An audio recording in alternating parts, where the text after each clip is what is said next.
Yes, I've been using the cheapest iPad that supports the Apple Pencil for 4 years. And that's the iPad 2018, 6th generation. It's been the first usual iPad to support the Apple Pencil. It cost $330, and together with the Pencil, I've spent on it around $430. It was my first screen tablet, so I had no idea if I'm gonna like it or not. So I got the 32GB version, because it's been cheaper. And spoiler, I absolutely fell in love with it, and it was worth every dollar spent.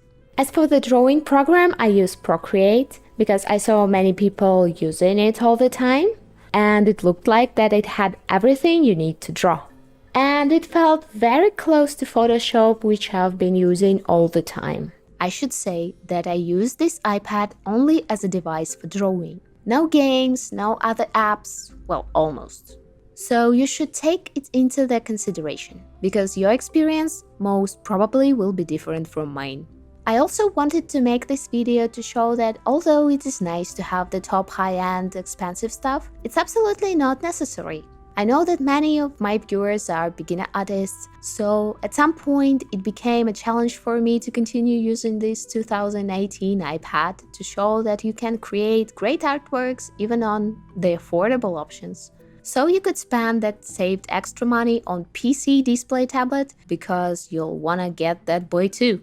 Now I've prepared a small numbered list of things I like and don't like about this tablet. So let's start with the good stuff. I like that I can take it anywhere. The biggest advantage of an iPad for drawing is mobility. It is fully standalone system which still feels like an unbelievable achievement of progress.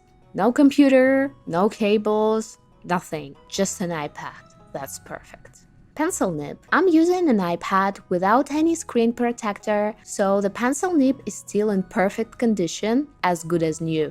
You feel like drawing on glass, but that's fine. You get used to it pretty fast. If you want to get more resistance, more paper-like feeling, you can get a special screen protection for drawing. But then also be ready to change nibs from time to time if you like to press a lot on your pen. Screen. Again, it looks absolutely new. I've got some random case with pencil holder and it protects the screen nicely. And also there is no impact from constant drawing with a pen. I use it almost every day and there are 0 marks on it. Battery life. The iPad can hold the battery for several hours. To be honest, I get tired of drawing during the day faster than it runs out of battery. But I also try to put it on charge every time I'm not using the tablet, so I never have any issues with the battery life. Availability of tutorials. This factor is also very important, as I think, because there are tons of free tutorials and full professional courses out there made specifically for Procreate and iPad. Even when I've been creating a course on drawing portraits on Class 101, I chose Procreate and iPad as my main tools. So yeah, this iPad was enough to create a whole course.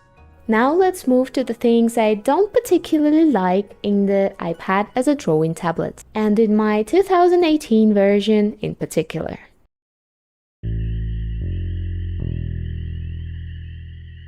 Storage. 32GB of storage is quite enough if you're using your iPad only for drawing. I ran out of space on it only last year. So for 3 years I've been perfectly fine.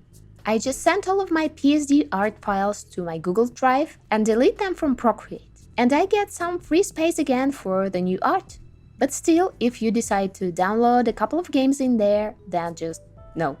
You'll run out of storage in seconds. I use my iPad only for drawing. We have mostly a business relationship between us, so I'm kinda fine. Number of layers. So here is the thing, the number of layers you can use in Procreate depends on the RAM your iPad has, mostly. My iPad has 2GB of RAM and it doesn't provide a lot of layers. For example, for the paper size A4 and 300 dpi, I only have 19 layers.